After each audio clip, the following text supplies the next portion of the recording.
Roller birds, belonging to the family Coracidae, are a group of medium-sized, brightly colored birds found across Europe, Asia, Africa, and Australia. Renowned for their vibrant plumage, which often features striking shades of blue, green, and purple, these birds are named for their impressive aerial displays, including acrobatic rolls and dives performed during courtship or territorial defense.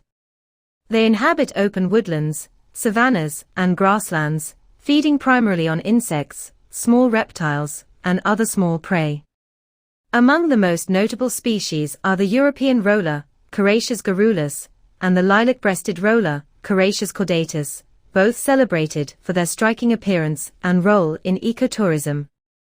Rollers often perch prominently to scout for prey, making them easy to spot in the wild. However, despite their adaptability, some species are threatened by habitat destruction, hunting, and agricultural practices. Conservation efforts aim to protect their habitats and raise awareness of their ecological importance.